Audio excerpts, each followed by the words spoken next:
سورہ انعام کی کچھ آیتوں کی وضاحت کرنا چاہتا ہوں۔ آپ ان آیات کا ترجمہ اور مفہوم سن کر بخوبی جان جائیں گے کہ جتنے بھی اللہ تعالیٰ نے امتیں پیدا فرمائی ہیں اور ان کی جانب جتنے بھی انبیاء اور رسول مبعوث فرمائے ہیں، ان سب کی دعوت ایک ہی دعوت تھی،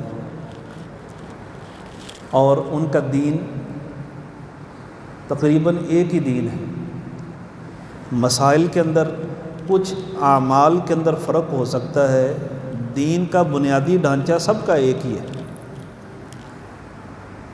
رسول اللہ صلی اللہ علیہ وسلم کی حدیث مبارک آپ نے فرمایا تمام انبیاء آپس میں بھائی ہیں اور ان کی ایک ہی دعوت ہے۔ دعوت کیا ہے؟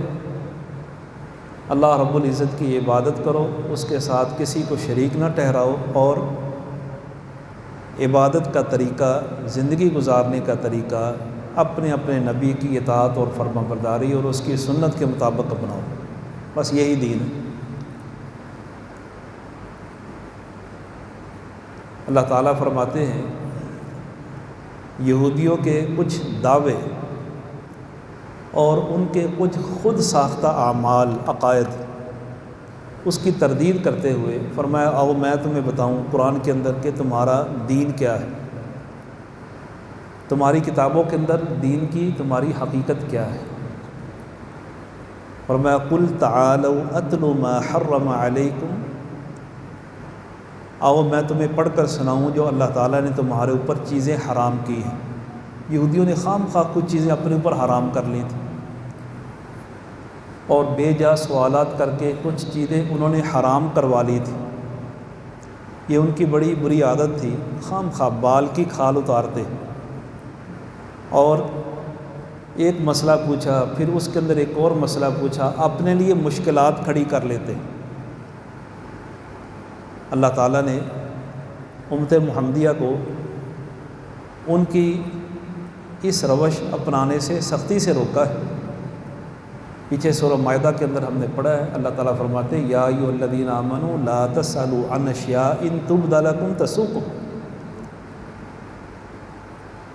وَإِن تَسْأَلُوا عَنْهَا حِينَ يُنَزَّلُ الْقُرْآنُ تُبْدَ لَكُمْ، اے ایمان والو ان چیزوں کے بارے میں بلا وجہ سوال نہ کرو کہ اگر تمہارے سوال کرنے کی وجہ سے پھر اس کا جواب دے دیا گیا تو تمہارے لیے مشکل ہو جائے گا، تسؤکم، تمہارے لیے پھر عمل کرنا مشکل ہو جائے گا، گراں ہوگا۔ اور خاص طور پر جب قرآن نازل ہوتا ہے، شریعت ابھی مکمل نہیں ہوئی، شریعت مکمل ہو رہی ہے، قرآن نازل ہو رہا ہے، اسی دوران تم اگر بے جا سوالات کرتے ہو تو شریعت کے اندر جو حکم آ گیا وہ تمہاری شریعت بن جائے گا۔ مثال کے طور پر ایک صحابی نے آ کر پوچھا نبی کریم صلی اللہ علیہ وسلم سے،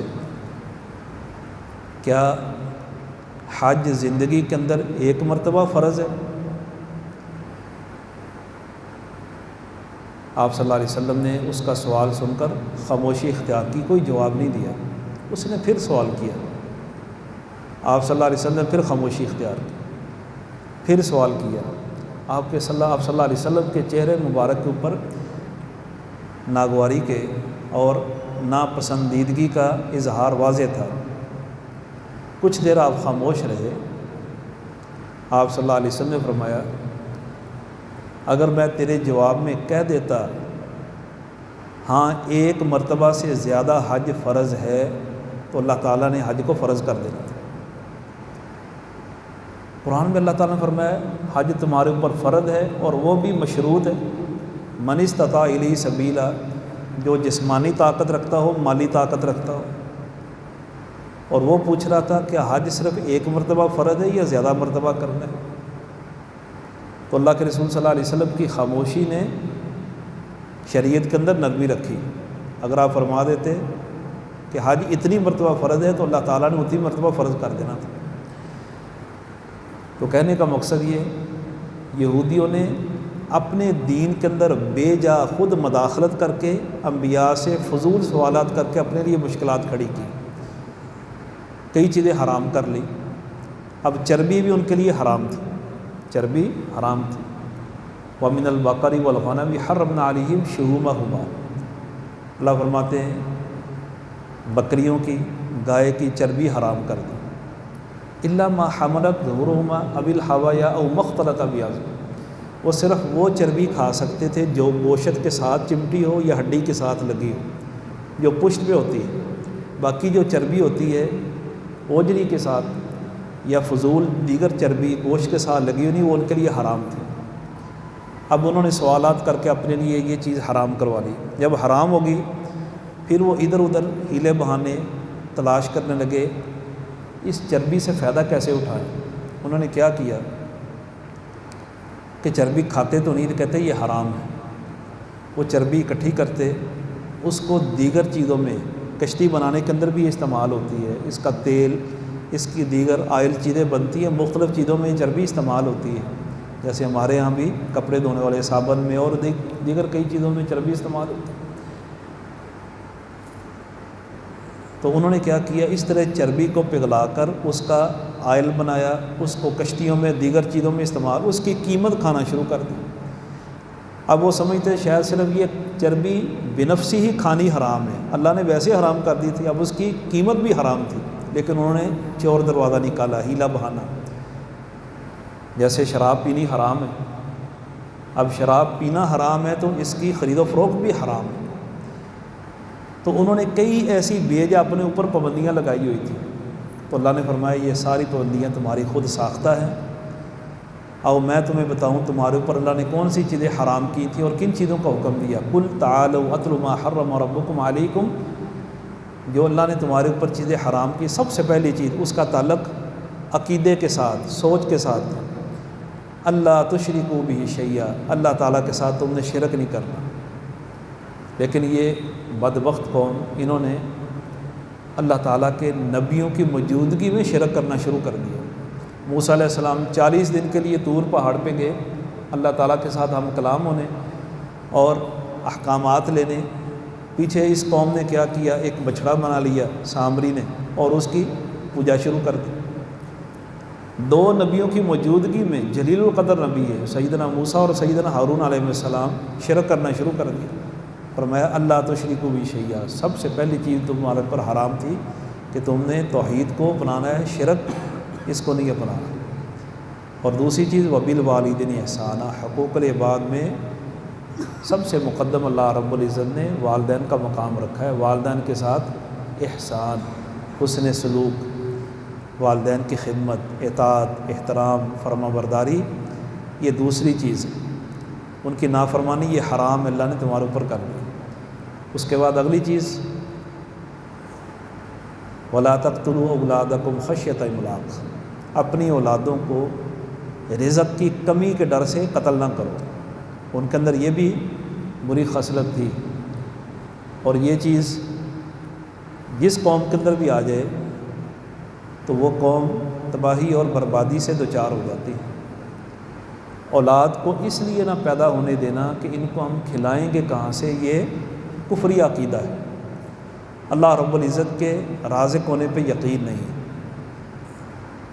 فیملی پلاننگ، منصوبہ بندی کسی مجبوری کے تحت ہو سکتی ہے، اولاد کے درمیان وقفہ رکھنے کے لیے، عورت کی صحت کو ملحوظ خاطر رکھتے ہوئے درمیان میں وقفہ رکھنے کے لیے اگر منصوبہ بندی کی جاتی ہے کوئی حرج نہیں، شریعت اجازت دیتی ہے، لا یکلف اللہ نفسا الا وسعہا۔ اسی جگہ اللہ تعالیٰ فرماتے ولا نکلف نفسا الا وسعہا۔ لیکن اس وجہ سے یہ نظریہ رکھتے ہوئے کہ اولاد کو کھلائیں گے کہاں سے، ان کے رہنے کا، پڑھائی کا، علاج معالجے کا، غذا کا بندوبست کیسے کریں گے، یہ کفری عقیدہ ہے۔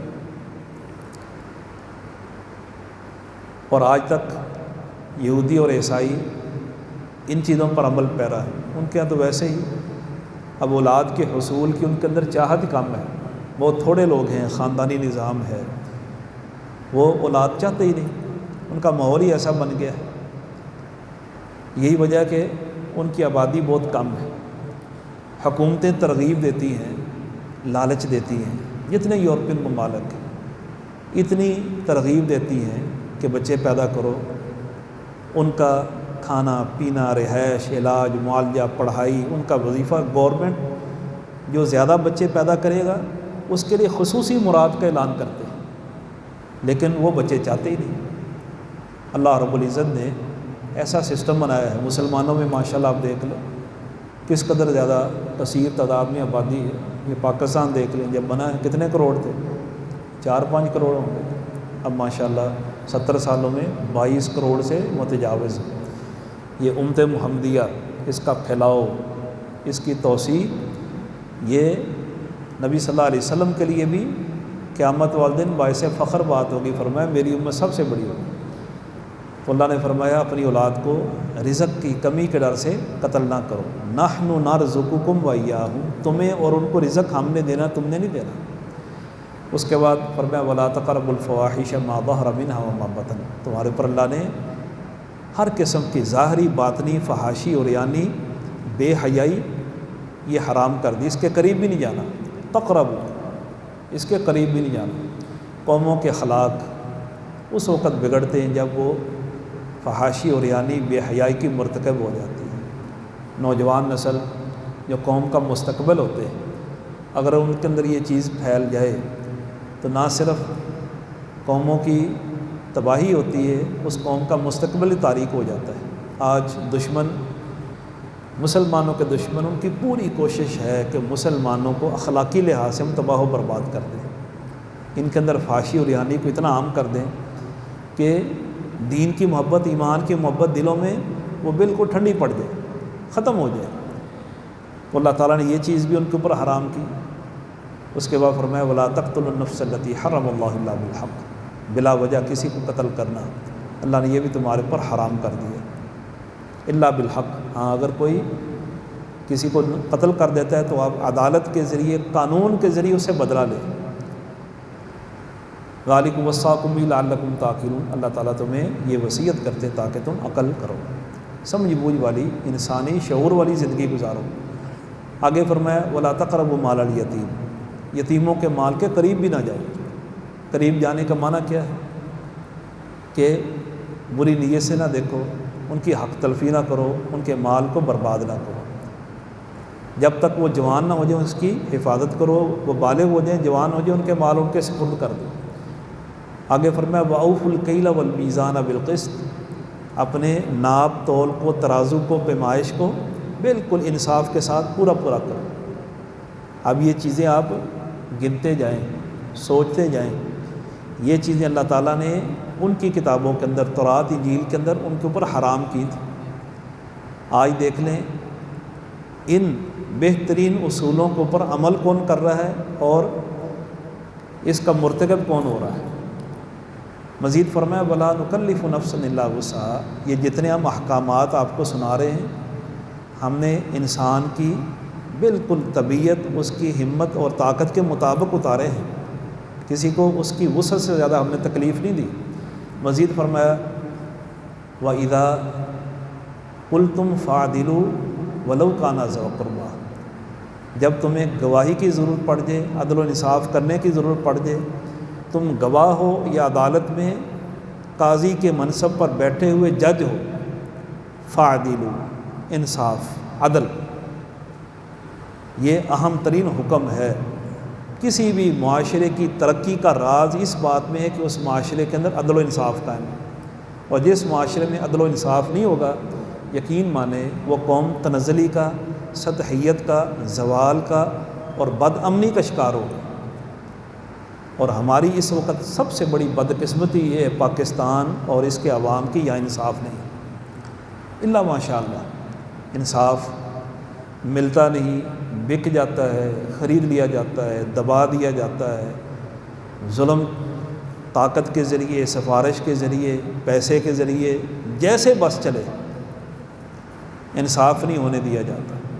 بڑوں کے لیے الگ قانون ہے، اشرافیہ جو نام نہاد دولت مند، ان کے اپنے اصول ضابطے ہیں، جج ان کے اشاروں پر فیصلے کرتے ہیں، ان کا قلم ان کے اشاروں پہ حرکت کرتا ہے، لکھے ہوئے فیصلے تبدیل ہو جاتے ہیں، جج ہی بدل جاتے ہیں، عدالتیں بدل جاتی ہیں، اور ان کے اشارہ ابرو سے بڑے بڑے بینچ توڑ دیے جاتے ہیں۔ جس ملک کی یہ حالت ہو، وہاں امن کیسے آئے گا، سکون کیسے آئے گا، وہ قوم ترقی کیسے کرے گی؟ فرمایا اگرچہ تمہارا قریبی رشتہ دار کیوں نہ ہو، اس کے خلاف بھی فیصلہ دینا تو پڑے، گواہی دینی پڑے، تو وَإِذَا قُلْتُمْ فَعْدِلُوا، تو پھر عدل اور انصاف کے ساتھ اس کے خلاف بھی گواہی دو، وَلَوْ كَانَ ذَا قُرْبَىٰ۔ اور اگلی چیز وَبِعَهْدِ اللَّهِ أَوْفُوا، اللہ کے نام پر جو بھی وعدہ کرو، اللہ کے ساتھ عہد کرو، اپنے وعدوں کو پورا کرو۔ ذَلِكُمْ وَصَّاكُمْ بِهِ لَعَلَّكُمْ تَذَكَّرُونَ، اللہ تمہیں ان باتوں کی نصیحت کرتا ہے تاکہ تم نصیحت کو پکڑو، عقل مندی اختیار کرو۔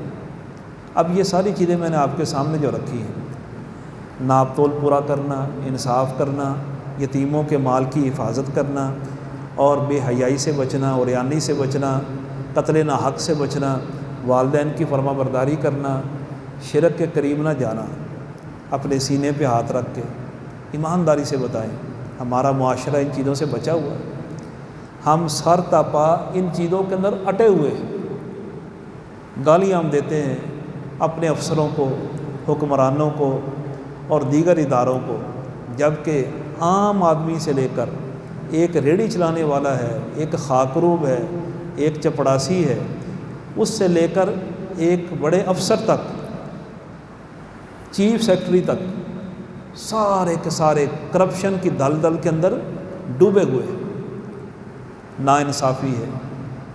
اور آپ دیکھ لیں، پولیس کا محکمہ دیکھ لیں، ہمارا کچہری عدالت کا نظام دیکھ لیں، کوئی بھی محکمہ دیکھ لیں، سچی بات ہے کسی نے بجلی کا میٹر لگوانا ہو نا، وہ انصاف کے ساتھ بجلی کا میٹر نہیں لگوا سکتا جب تک یہ چھوٹے چھوٹے ملازموں کو، اس کو 500 دو، اس کو 1000 دو، کسی کو آپ اتنا دو، تب جا کر آپ کے چھوٹے چھوٹے کام ہوتے ہیں۔ یہ کیا ہے؟ یہ کرپشن۔ گالیاں حکمرانوں کو دیتے ہیں، کرپشن ہمارے ایک ایک لو کے اندر داخل ہوئی ہے، پورا معاشرہ۔ آپ کہیں بھی چلے جائیں، اسپتال میں چل جائیں، آپ کسی پرائیویٹ ادارے میں چل جائیں، وہاں گیٹ پہ کھڑے ہوئے ہر بندہ دوسرے کو کھانے کے لیے تیار ہے، حالانکہ وہ تنخواہ بھی لیں گے، مراد بھی لیں گے۔ اور جتنے بڑے افسر ہوتے ہیں، جتنے اعلیٰ عہدوں پر ہوتے ہیں، تنخواہیں ان کی بہترین تنخواہیں ہیں، مراعات ہیں، سرکاری رہائشیں بھی ہیں، غریبوں کو لوٹتے ہیں۔ تو بیچارہ غریب جاتا ہے، پتہ نہیں کیسے وہ اپنا معاملہ حل کروانے جاتا ہے، اس سے بھی 500 لے لیا جاتا ہے۔ وہ جو مزدوری کرتا ہے، دیہڑی کرتا ہے، یہ ہمارے معاشرے کا نظام ہے۔ جب تک یہ نچلی سطح پر ہم ان اصولوں کو، ان ضابطوں کو ہم قبول نہیں کریں گے، ان پر عمل نہیں کریں گے، یہی ضابطے بنی اسرائیل کے اندر تھے، اور یہی اصول ضابطے اللہ نے ہمارے لیے رکھے۔ آج ان معاملات کے اندر وہ ہم سے کہیں بہتر ہے۔ دنیا کے اوپر شاید وہ ظلم بھی کر لیں، لوگوں کا خون بھی بہا لیں، لیکن ان ممالک کی آپ اندرونی حالت دیکھیں، ملاوٹ وہ نہیں کرتے، جعل سازی وہ نہیں کرتے، ٹیکس وہ ادا کرتے ہیں، اور پبلک کے معاملات میں جھوٹ وہ نہیں بولتے، اور انصاف ان کی عدالتوں میں ہے، ان کی عدالتوں میں انصاف ہے۔ امریکہ کیوں دنیا کے اوپر حکمرانی کر رہا ہے؟ یورپ والے کیوں حکمرانی کر رہے ہیں؟ ان کی عدالتوں میں انصاف ہے۔ اگرچہ وہ مسلمانوں کے ساتھ بے انصافی کرتے ہیں، اپنے ہارے کو انصاف ہے۔ چند سال پہلے میں نے جب خبر پڑھی، میں حیران ہوا۔ صدر بش کی 2 بیٹیاں، جو چھوٹا بش تھا، ایک بڑا بش تھا اور ایک جارج بش اس کا بیٹا تھا۔ جارج بش کی 2 بیٹیاں شراب کی حالت میں گاڑی چلاتی ہیں، ان کی سپیڈ اوور ہو جاتی ہے، پولیس کی نظر میں آ گئی، کیمرے نے ان کو دیکھ لیا، اب ان کا پیچھا کیا گیا، پکڑ لیا گیا، دونوں کو حوالات میں بند کر دیا، جیل میں بند ہے۔ کس کی بیٹی ہے؟ باپ صدر، دادا بھی صدر، رات جیل میں رہی، حوالات میں رہی، صبح پھر ان کی ضمانت ہوئی اور ان کو رہائی ملی۔ یہ امریکہ ہے جس کو ہم گالیاں دیتے ہیں، اتنا انصاف ہے۔ عام بندہ بھی صدر کی بیٹیوں کو حوالات میں بند کر دیتا ہے، اور یہاں آپ کسی معمولی افسر یا کسی وزیر، کسی ایم پی ایم این اے کو آپ تھوڑی سی گاڑی روک کر دکھا دیں، وہ آپ کے اوپر سے گاڑی چڑھا دے گا۔ اور ایسے ہوا ہے کوئٹہ کے اندر، ایک متکبر انسان، اس نے دیکھا پولیس والا کھڑا ہے، میرا راستہ روک رہا ہے، نشے کی حالت میں تھا، کیا بیماری تھی اس کو، اس نے اس پولیس والے ملازم کے اوپر اپنی لینڈ کروزر چڑھا دی، اس کو کچل کے رکھ دیا۔ بعد میں آزاد ہو گیا، سال ڈیڑھ سال بعد مقدمہ چلا، آزاد ہو گیا۔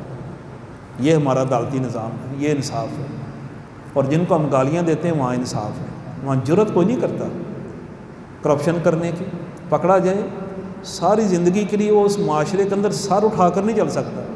ایک مرتبہ کسی سیاستدان کے اوپر کرپشن کا دھبا لگ جائے، وہ سیاست کے اندر ہمیشہ کے لیے فیل ہو جاتا ہے، لوگوں کے سامنے نہیں آتا ہے۔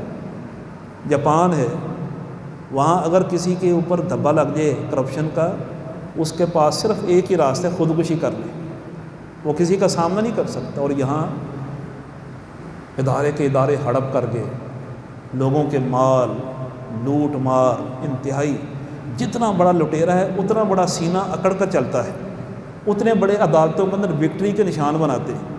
بینکوں کے بینک لوٹ گئے، ادارے لوٹ گئے، آپ کی اسٹیل مل سے لے کر ریلوے پی آئی اے کچھ نہیں چھوڑا۔ پچھلے 40-50 سال میں کیا ہوا ہے اور اب تک جاری ہے۔